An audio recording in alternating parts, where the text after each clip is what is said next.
Bonjour tout le monde, merci Madame Séguin pour l'introduction. Donc effectivement, je m'appelle Gabrielle, je travaille au CHUM à Montréal, spécifiquement là, avec des patients qui ont le cancer du poumon. Donc, je trouve important aujourd'hui de venir vous parler là, effectivement du cancer, l'alimentation en fait là, en lien avec le cancer du poumon.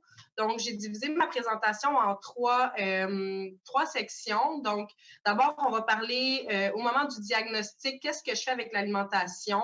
Ensuite, pendant les traitements, puis au moment de la rémission.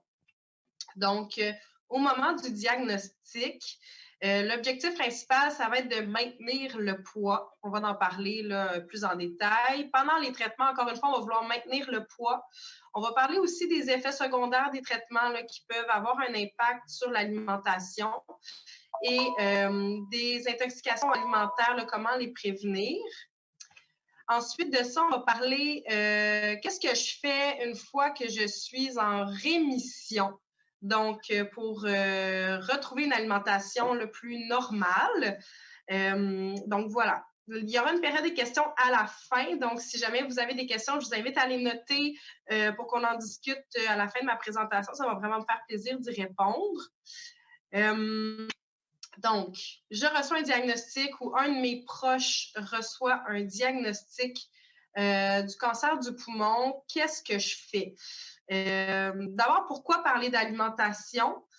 Je vous dirais, dans les premiers signes de l'apparition d'un cancer du poumon, il y en a plusieurs, mais font partie de ça souvent la difficulté à avaler et une perte de poids. Donc, c'est pas banal là, au niveau là, de point de vue nutritionnel, là, quand on parle de difficulté à avaler ou de perte de poids. Donc, rapidement, ça vaut la peine là, de mettre en place certains efforts là, côté alimentation. Le cancer du poumon, c'est un des très gros cancers là, qu'on voit au Canada. Là, ça fait partie, c'est 13% de tous les cancers qui sont diagnostiqués par année. Donc, vous êtes loin d'être seul à avoir tous les questionnements que vous avez. Et puis, d'où l'importance, je pense, de la présentation d'aujourd'hui. Là, on va en parler un petit peu. Quand on a un diagnostic, souvent, on va aller vite sur Internet, lire tout ce qu'on peut trouver sur le sujet, qu'est-ce qu'on peut faire pour s'aider. Toute la famille, les amis veulent aussi s'inviter pour donner des conseils qui sont bienveillants, mais parfois pas tout à fait renseignés. Donc, des fois, on en vient finalement à plus savoir quoi manger, puis on a beaucoup plus de questions qu'on en avait avant. Donc, on va regarder ensemble quelques énoncés que j'entends souvent pour voir est-ce que c'est vrai, est-ce que c'est faux, qu'est-ce que je fais avec ça. Donc, il paraît, j'entends souvent ça, que la consommation de sucre peut causer l'apparition d'un cancer ou nourrir mon cancer. Est-ce que c'est vrai? Je vous dirais, ce n'est pas vrai. Ce qu'il faut comprendre, c'est que les cellules cancéreuses puis les cellules saines se nourrissent à peu près de la même façon, là, par des mécanismes un petit peu différents, dans des proportions un peu différentes. Mais si je coupais complètement le sucre, je couperais aussi complètement le sucre pour mes cellules saines aussi, et elles en ont besoin. Donc, non, ce n'est pas vrai que le sucre nourrit les cellules cancéreuses. Le sucre nourrit toutes les cellules. Et donc, ce serait plutôt favorable de diminuer la consommation de sucre raffiné, puis de viser plutôt une alimentation équilibrée, mais on ne va pas aller couper tous les sucres là, de notre alimentation. Deuxième énoncé, il paraît que les protéines de lait, de petits laits vont améliorer le système immunitaire. Donc, encore une fois, ce n'est pas un énoncé qui est vrai, c'est-à-dire que c'est vrai que les protéines du petit lait vont augmenter la quantité d'un antioxydant qu'on appelle le glutathion, qui vient jouer sur le système immunitaire, mais les études qui ont été faites dans en fait, ce qu'on lit dans la littérature, c'est ça a été fait sur des animaux, il n'y a rien qui a été fait sur les humains. Et ensuite, ce qu'on peut voir, c'est que l'impact est très peu mesurable, là, et donc le fait d'en consommer ne vient pas avoir un réel impact sur le système immunitaire. Si vous en consommez pour d'autres raisons, c'est à votre guise, mais ne le consommez pas pour améliorer votre système immunitaire. C'est un petit peu de l'argent lancé par les fenêtres. Il paraît que je dois perdre beaucoup de poids pour améliorer ma santé. Je vous dirais, dans le contexte spécifique du cancer du poumon, la réponse est non. Souvent, on voit une perte de poids même, ce qui est pas tout à fait souhaité. Si vous avez de l'obésité ou vous êtes en surpoids, c'est vrai que pour avoir une bonne santé, il pourrait être recommandé de perdre 5 à 10 du poids, mais dans un contexte de cancer du poumon, je ne recommanderais pas la perte de poids avant le début des traitements. Ce serait plutôt à réévaluer peut-être en mode rémission. On en parlera tantôt. Il paraît que les produits laitiers causent le cancer. Je l'entends souvent, ça aussi. Il n'y a aucun lien scientifique qui est fait entre les produits laitiers et le cancer du poumon. Donc, je ne vous invite pas là, à enlever les produits laitiers de votre alimentation pour cette raison-là. Il faut savoir aussi que c'est une bonne source de calcium, de vitamine D et de protéines. Donc, ça peut être un bon atout à votre alimentation si vous en consommez et que vous aimez ça. Il paraît que les aliments biologiques vont prévenir le cancer puis sont meilleurs pour la santé. En fait, c'est pas vrai, encore une fois. Là, je ne vais pas beaucoup d'énoncés qui sont vrais dans tout ça. Les aliments biologiques, effectivement, vont contenir moins de pesticides, mais les études qui ont été faites vont montrer que la quantité de pesticides présente sur les aliments qu'on va consommer a un très, très faible impact. Il n'y a pas de lien actuellement là, avec l'apparition d'un nouveau cancer. Ce qu'il faut comprendre, c'est que c'est très réglementé par l'Agence canadienne d'inspection des aliments ici au Canada. Et donc, il y a très peu d'aliments, de fruits et légumes qui vont aller dépasser la quantité de pesticides qui est permise.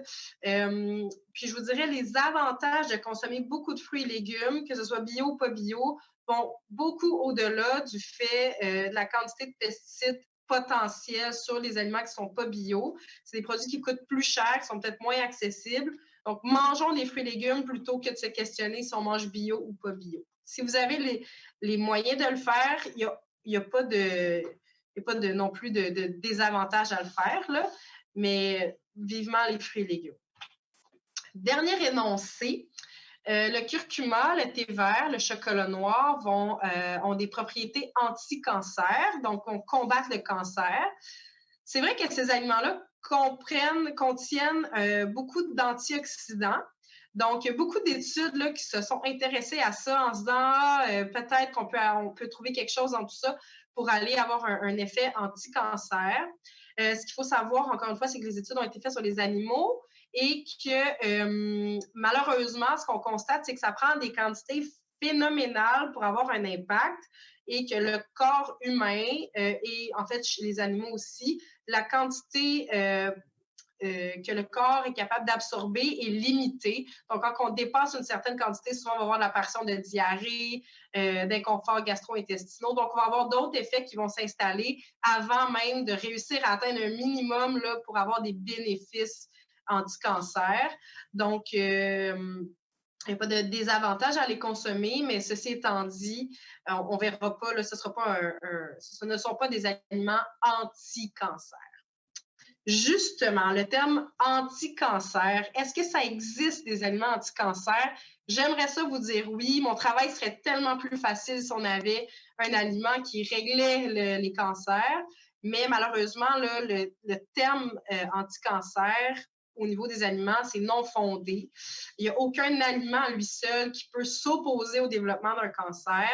On va plutôt parler un peu comme on parlait là, des aliments là, comme le thé, le curcuma, le café, d'aliments qui ont des propriétés anti-cancer, par exemple des antioxydants, mais c'est plus une alimentation qui est équilibrée, qui peut contribuer à diminuer le risque de l'apparition d'un cancer. Donc, il n'existe pas de régime, de diète ou d'aliment qui est recommandé pour traiter un cancer. Avant de mettre en place là, une diète qui serait restrictive, de vous mettre à mettre du curcuma dans tout ce que vous mangez, je vous invite à consulter une nutritionniste. Si c'est un diagnostic que vous venez de recevoir, vous aurez certainement accès à travers vos traitements là, à une nutritionniste où vous êtes traité. Sinon, il y a plusieurs nutritionnistes très compétentes au privé qui peuvent vous aider aussi là, avec vos questionnements. De la même façon, les suppléments ou produits naturels en vente libre, il n'y a aucun produit qui est recommandé pour traiter le cancer. Donc, avant d'introduire quelque chose à vos habitudes que vous ne prenez pas déjà, parlez avec votre pharmacien pour vous assurer là, de ne pas prendre quelque chose qui serait contre-indiqué. Donc, qu'est-ce que je fais avec mon alimentation? Hein? On a regardé tous les ne faut pas faire, mais qu'est-ce que je fais? Donc, ce qu'il faut comprendre, c'est que les besoins sont très, très, très variables d'une personne à l'autre en fonction de son âge, de sa grandeur, de son sexe, de son niveau d'activité physique, du type de cancer que vous avez, des traitements que vous allez avoir. La réponse aux traitements que vous allez avoir, c'est très, très variable d'une personne à l'autre.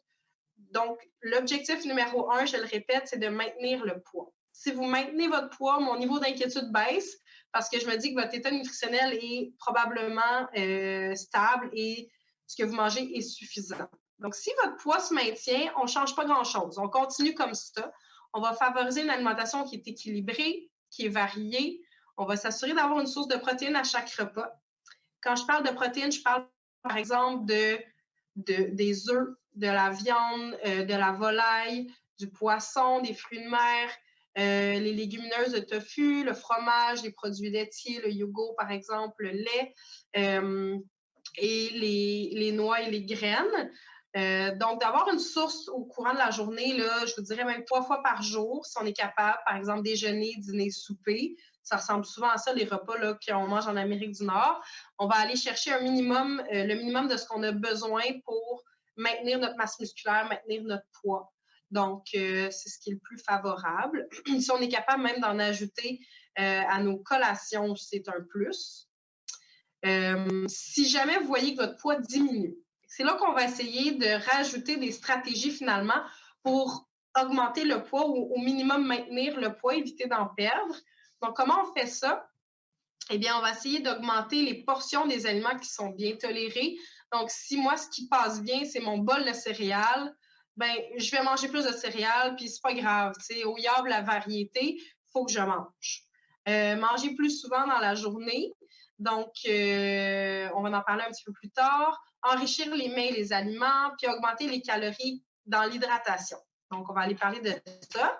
Manger plus souvent, eh bien, on en parlait un petit peu tantôt, là, déjeuner, dîner, souper, déjà 3 repas par jour. Il y en a qui ont plus l'habitude de manger 2 repas par jour. On peut augmenter d'un repas, mais même on peut fractionner. Je sais qu'on a l'habitude avec la garderie, l'école, le travail, d'avoir le déjeuner, le dîner, le souper. Notre horaire est comme fait autour de ça. Mais il n'y a rien qui nous empêche, si on n'a pas un gros appétit pour un gros repas, de s'attabler devant un gros repas cuisiné avec une entrée, un repas et un dessert, de se dire, bien, écoutez, moi, je vais manger un premier déjeuner, un deuxième petit déjeuner. Plus tard, je vais manger un petit dîner, une collation d'après-midi, puis mon souper, il va être plus léger, mais je vais prendre une collation avant d'aller me coucher. Donc là, on vient fractionner nos prises alimentaires. Donc, j'ai moins l'impression de manger un gros repas, mais je viens faire rentrer la même quantité finalement d'aliments, puis de calories, puis de protéines dans ma journée. On va enrichir les mets et les aliments. Donc ça sert à quoi? En fait, c'est de venir rendre chaque bouchée plus payante, plus riche. Donc, on va augmenter les matières grasses, on va augmenter les protéines, puis on peut augmenter le sucre si on n'a pas de problème à réguler notre sucre, là, si on ne fait pas de diabète. Donc, quand je parle de matières grasses, je parle par exemple d'ajouter de l'huile quand je fais cuire mes légumes. S'ils sont vapeur, je les fais sauter dans la poêle après. De choisir des aliments, pas les aliments qui sont allégés. Donc, de choisir des yogourts riches en matières grasses. Je peux prendre du lait 3,25, des yogourts, des fromages qui sont bien gras.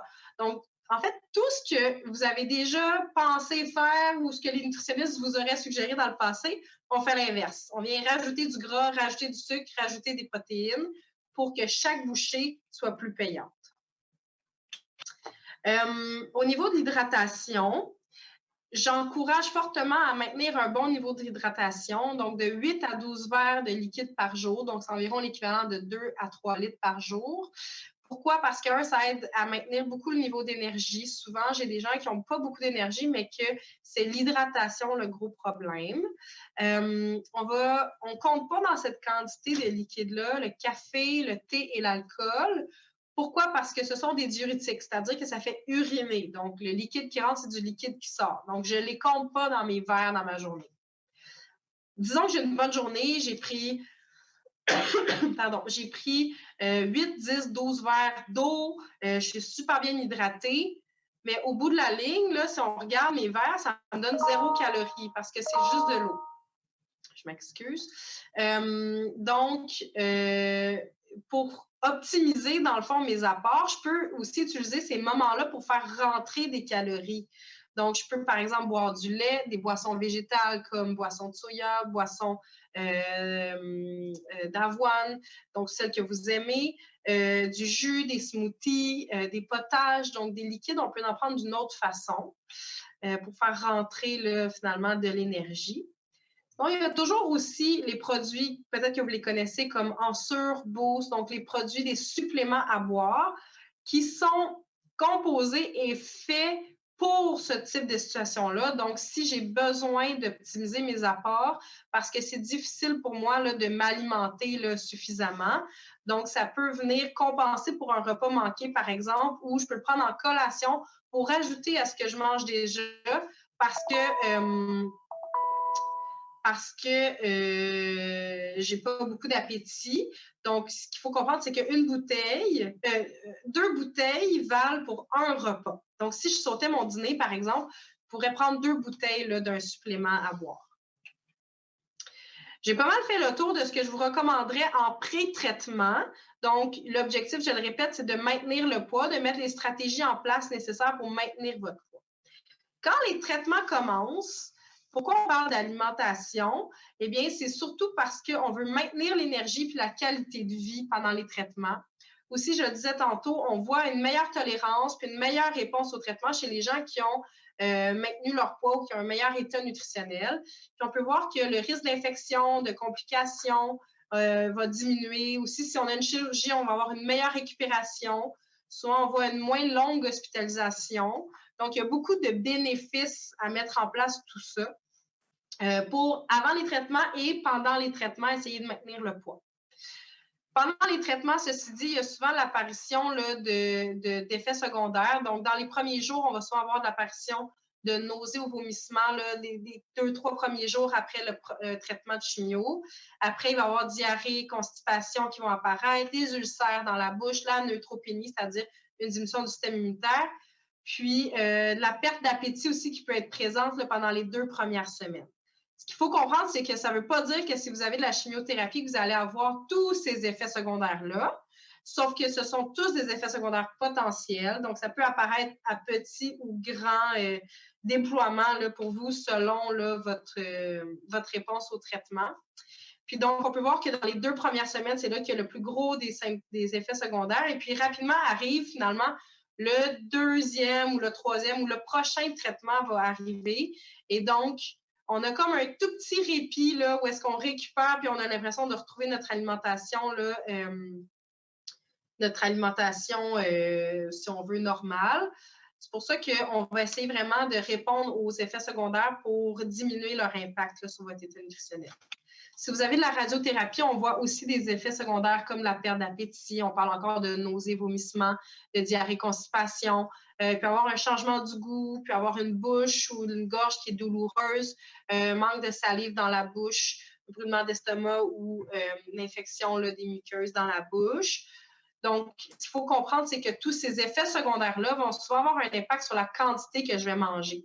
Donc, la malnutrition qu'on appelle là, une perte de poids peut être liée au fait que mes effets secondaires font en sorte que je mange moins. Les vomissements et les diarrhées vont augmenter les pertes. Et puis, mes besoins augmentent. En fait, je compare souvent à des marathoniens. Vous faites un marathon, puis pendant cette période-là, vous avez besoin de beaucoup d'énergie pour compenser le fait que vous battez contre un cancer. Okay? On va regarder spécifiquement les effets secondaires. Donc, la nausée et les vomissements. Les trucs que je pourrais vous donner, c'est de privilégier des petits repas légers qu'on mange plus fréquemment, de favoriser des repas froids. Pourquoi? Parce que souvent, c'est les odeurs qui vont activer les nausées. Puis de favoriser les aliments qui sont bien tolérés, comme si c'est des craquelins, on mange des craquelins. Des fois, le pain, ça passe bien, la compote de pommes, des boissons gazeuses, des fois, ça va mieux passer, le jus de pomme, des soupes. Donc, l'important, c'est de faire rentrer un minimum. Puis aussi, il faut comprendre que d'être à jeun, souvent, ça augmente les nausées. donc je me sens pas bien, donc je mange pas, donc je suis à jeun, donc j'ai plus de nausées. Donc, c'est préférable de manger un petit peu quelque chose, même si c'est pas grand-chose, pour avoir quelque chose dans l'estomac. Et puis, après ça, tranquillement, on va retrouver là, notre appétit, puis les nausées vont se tasser. Je vous dirais, ne pas hésiter à prendre votre médication anti-nausée. Elle va certainement être prescrite là, au moment là, avant de débuter vos traitements. Si vous le savez que vous faites de la nausée, prenez-les même en prévention avant même qu'elle apparaisse le jour de votre chimiothérapie pour vous assurer que ça apparaisse pas. Et puis après, on les diminue là, quand que le risque de nausée diminue. Si vous les prenez et que les nausées sont quand même présentes, parlez avec votre équipe pour qu'il ajuste votre médication. Il y a d'autres médicaments qui existent. Si vous avez de la diarrhée, on va éviter les fibres qui sont les fibres insolubles, comme tout ce qui est fruits et légumes frais avec la pleure. On va enlever la pleure. Les produits céréaliers agréés entiers, les noix, les légumineuses vont être à éviter pendant un épisode de diarrhée. On va privilégier plus par exemple, bananes, gruaux, la compote de pommes, les légumes qui sont bouillis. Donc, c'est plus facile à digérer. On va éviter les aliments irritants comme les aliments qui sont très gras, très épicés. L'alcool, le café, ce sont des irritants aussi qui peuvent activer là, le transit. Ce qu'il faut savoir aussi, c'est que quand on est en diarrhée, on perd beaucoup de liquide. Donc, c'est important d'aller compenser cette perte-là en se réhydratant là, avec soit une solution de réhydratation maison, du Pédialyte ou du Gastrolyte qu'on trouve en pharmacie, ou par exemple du Gatorade là, qu'on va trouver là, un peu partout. Puis, il y a de l'Imodium qui existe pour aider à contrôler là, si vous avez beaucoup de diarrhée. Parlez-en avec votre équipe. À l'inverse, si vous avez de la constipation, pendant un épisode aigu, je vous recommanderais de prendre du jus de pruneau. Il y a beaucoup de médications aussi qui existent là, pour aider à activer la selle. Donc, parlez-en avec votre équipe pour trouver celui qui fonctionne le mieux pour vous. En prévention, pour éviter que la constipation se présente, on peut augmenter les fibres. Donc, l'inverse de ce que je vous recommandais là, pendant si vous avez de la diarrhée. On va augmenter aussi l'hydratation. Puis, je sais que l'énergie n'est pas toujours là, mais d'essayer de faire un minimum d'activité physique. Des fois, c'est juste un 15 minutes de marche là, en avant-midi puis en après-midi qui peuvent faire une différence. Là. Donc, on peut essayer de mettre ça en place. Si vous avez un changement au niveau du goût dans votre bouche ou vous avez très peu de salive, je vous invite à ajouter de la sauce. Si ça goûte le métal, utilisez des ustensiles de plastique. Vous pouvez mâcher de la gomme aussi, ça aide à activer la salive. Des bonbons à saveur de citron aussi vont venir activer la salive. Puis tout ce qui a un goût plus umami, comme le curry, la sauce soya, le ketchup, ça vient faire saliver, donc ça peut aider. Et sinon, il y a le rince-bouche magique, que je vous recommande d'utiliser plusieurs fois par jour si vous avez la bouche sèche. Donc, c'est de 1 litre d'eau bouillie avec une cuillère à thé de sel et une cuillère à thé de bicarbonate de soude qu'on fait refroidir après. On se gargarise jusqu'à une fois par heure. Là, des fois, ça peut aider vraiment à avoir une bonne sensation dans la bouche. Si vous avez des ulcères ou des douleurs dans la bouche, donc on va adapter la texture. Des fois, une texture plus molle ou liquide va être plus facile. Puis on va éviter les aliments qui sont très irritants, comme les aliments qui sont très acides ou épicés, qui vont venir augmenter la douleur là, dans la bouche. Le rince-bouche magique aussi peut beaucoup aider là, avec les ulcères. Pour une perte d'appétit, on en a parlé tantôt. Donc, on va essayer de viser des aliments qui sont plus riches en gras, plus riches en protéines. On va manger des plus petits repas plus souvent avec des collations. Puis, ne pas hésiter à ajouter des ensures, des boosts ou d'autres suppléments là, à boire dans votre alimentation. Là, ça vient bien compléter, puis ça aide souvent là, les liquides. C'est plus facile quand on a moins d'appétit. Si jamais vous cherchez plus d'informations sur Internet, sachez que la Société canadienne du cancer et la Fondation québécoise du cancer ont des livrets là, disponibles en format PDF sur leur site qui donnent plusieurs trucs là, quelques fois par année. Là, ils en mettent des nouveaux et puis qui donnent des recettes, qui donnent des trucs aussi. Donc, vous pouvez aller consulter ces sources-là. Ce sont des sources qui sont fiables et qui ont des bons trucs. Si jamais vous avez de la chimiothérapie, on va parler vite d'intoxication alimentaire. Donc, votre système immunitaire diminue. Donc, on va essayer d'éviter finalement de vous mettre à risque d'une intoxication alimentaire. Donc, pour ce faire, on va bien laver les mains, bien laver les aliments, s'assurer de bien conserver les aliments au frigo, de les jeter après 3 jours. Je parle pendant les traitements de chimiothérapie. Hein? Si vous faites de l'immunothérapie ou de la radiothérapie, votre système immunitaire n'est pas à plat. Donc, vous n'avez pas besoin d'appliquer ces recommandations-là. Il faut bien cuire les aliments. Donc, c'est malheureusement pas le moment là, de manger des sushis, des tartares ou un œuf coulant. On va plutôt favoriser des aliments, une bonne cuisson. On va viser des laits, du fromage avec du lait pasteurisé, donc pas du lait cru. Donc, souvent, je vous recommande en fait d'aller plus dans le comptoir là, de fromage pour enfants. Là. Donc, les fromages emballés à pâte ferme du type cheddar, mozzarella, ça, il n'y a aucun risque avec ces fromages-là. Si vous allez dans une fromagerie, ben, c'est là qu'il faut faire plus attention aux fromages à pâte molle ou au lait cru, donc ils vont être à éviter. Je recommande aussi d'éviter tout ce qui est libre-service, comme les buffets, les bars à salade, les aliments en vrac. Je sais que depuis la COVID, là, il y a beaucoup de gens les commerces ont mis en place des mesures plus strictes, mais ça demeure quand même que c'est préférable d'éviter ces endroits-là quand on a un système immunitaire qui est affaibli. On va aussi éviter les probiotiques. Je sais que souvent, on a tendance à vouloir les utiliser quand on a des inconforts gastro-intestinaux, mais c'est à base de bactéries. Donc, pendant des traitements de chimiothérapie, ce serait préférable de les éviter. Je vais vite. Je m'excuse, j'ai tellement de choses à vous dire, puis je n'ai pas beaucoup de temps.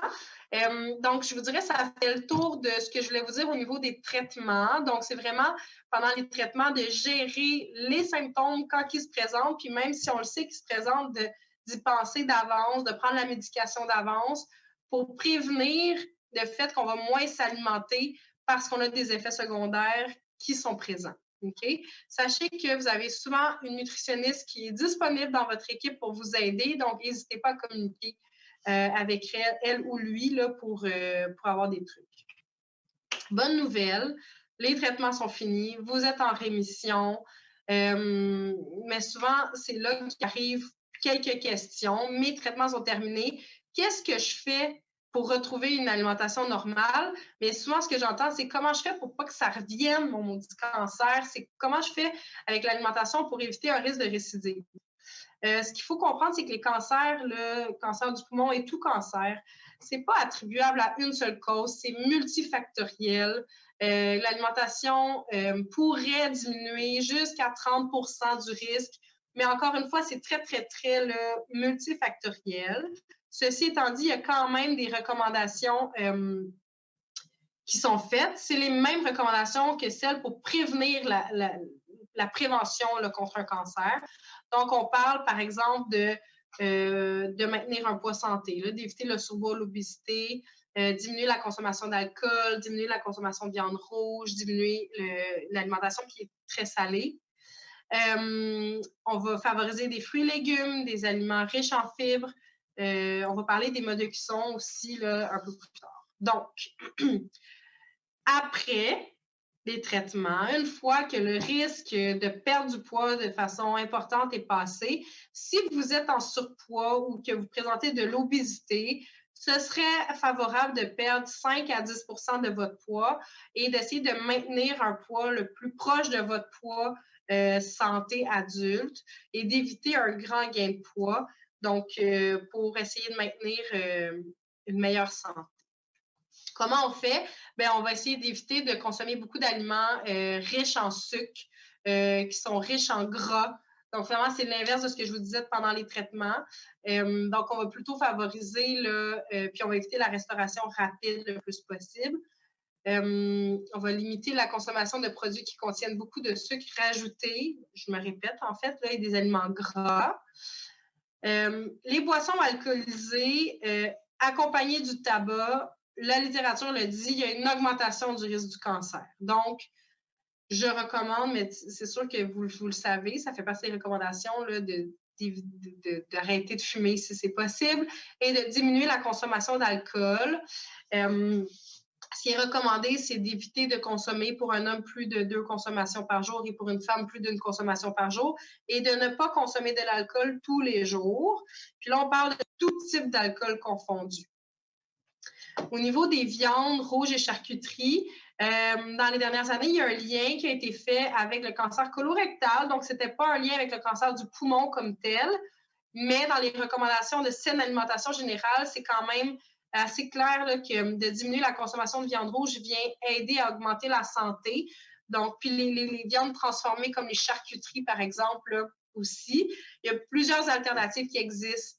Les œufs, les légumineuses, la volaille, le poisson, les fruits de mer. Là, il y a vraiment beaucoup d'options. Les noix, par exemple, qui sont des alternatives très intéressantes. Je ne vous dis pas de couper complètement. Là. Je vous dis, est-ce qu'on peut ajouter d'autres sources là, à tout ça?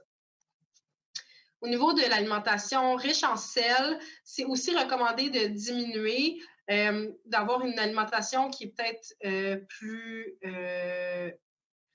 En fait, le gros truc que je vous donnerais, c'est de cuisiner. C'est comme ça qu'on diminue notre consommation de sel. Le sel, on le retrouve dans la restauration rapide, dans les aliments pré-préparés. Et donc, une fois là, que le cancer est derrière vous, en prévention, c'est favorable là, de cuisiner des aliments à la maison. Puis si vous achetez des aliments du marché déjà préparés, on peut choisir les aliments maintenant là, sans sel, puis d'ajouter nous-mêmes un peu de sel pour l'assaisonnement. Vous n'en mettrez jamais autant que ce qu'eux mettent. Ça, c'est certain. Donc, on va favoriser des fruits et légumes, au moins 5 portions par jour. OK? Allez-y avec les couleurs, les textures variées pour le bonheur de manger des fruits et légumes, découvrir des nouveaux aliments. Les aliments qui sont riches en fibres aussi vont avoir un gros impact là, sur la santé. Donc, les produits céréaliers, grains entiers, les légumineuses, les noix, ce sont des aliments qui sont très riches en fibres, très favorables à la santé. Au niveau de mode de cuisson, donc, c'est quand même bien d'éviter de surcuire les aliments. Donc, au barbecue, on va avoir une cuisson là, qui vient augmenter beaucoup la température.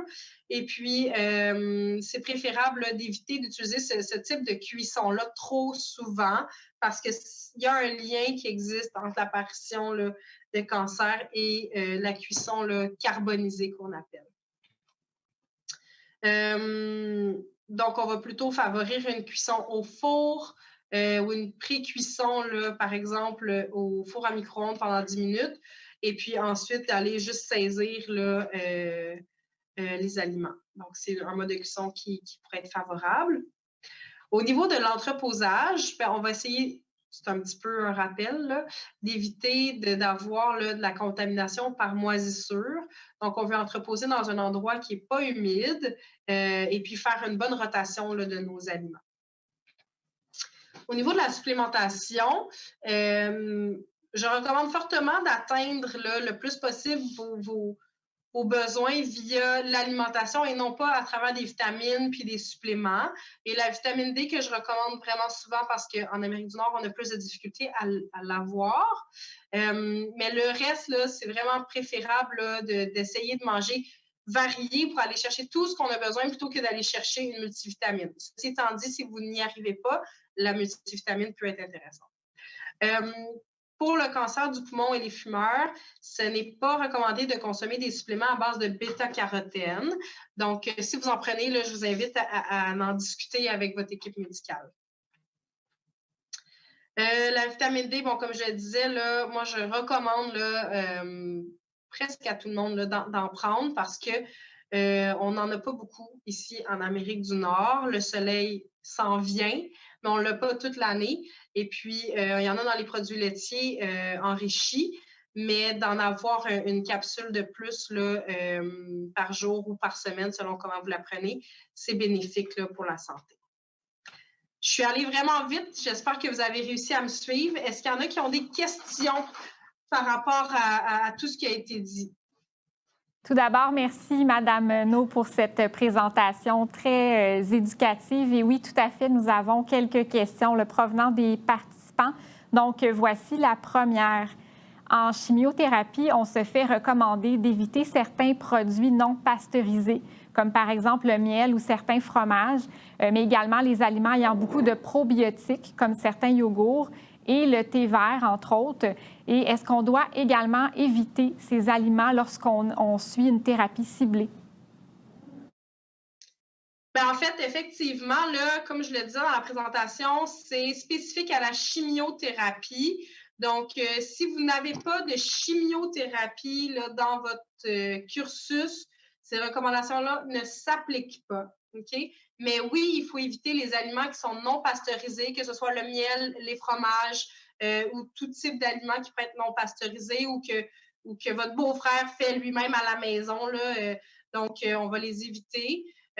Les probiotiques, la même chose, j'en ai parlé un peu tantôt, c'est que c'est fait à base de bactéries. La même chose que le fromage à pâte molle. En fait, dans le processus de transformation, on les fait à base de bactéries. Et puis, comme le système immunitaire est abaissé, on ne se mettra pas à risque de faire rentrer des bactéries dans notre organisme pour un bénéfice qui n'est pas tout à fait là, nécessaire. Donc, on va les éviter. Je pense qu'il y avait un autre volet, là, le thé. En fait, le thé, un peu comme j'entends souvent là, les bleuets, les antioxydants pendant les traitements de chimiothérapie, on va éviter d'en prendre en trop grande quantité parce que la chimiothérapie, en fait, c'est un traitement qui vient oxyder. C'est un traitement oxydatif. Donc, un antioxydant, ça peut être contre-efficace. Ceci étant dit, je vous invite vraiment à en parler avec votre pharmacien avant ou votre médecin parce que parfois, ça ne s'applique pas. Là. Donc, avant de vous restreindre dans un produit que vous aimez beaucoup, parlez-en spécifiquement avec votre équipe par rapport au traitement que vous recevez. Merci pour la réponse. Voici la prochaine question. Est-ce que la présence d'une tumeur changerait notre métabolisme?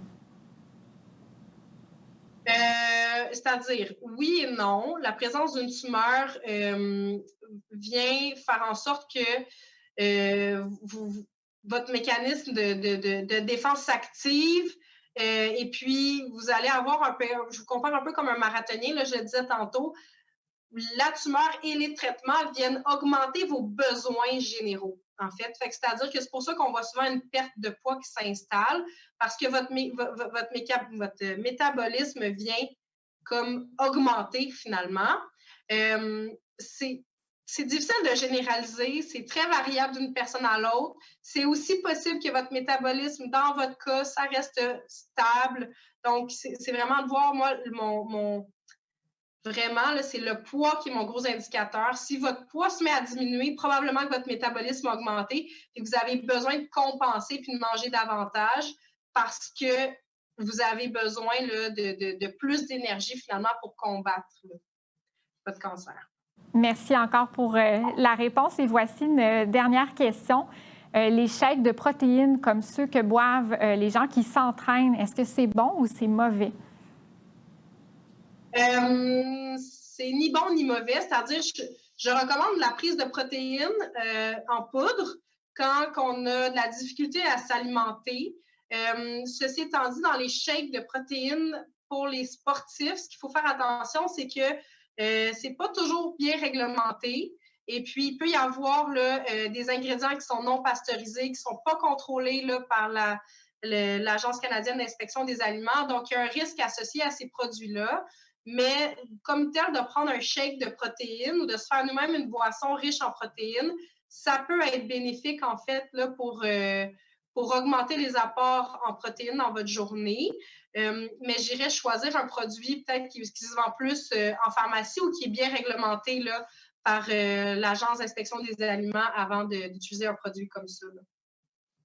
Merci encore une fois, Mme No, d'avoir été avec nous ce matin. Je vous souhaite une agréable journée. Ça me fait bien plaisir.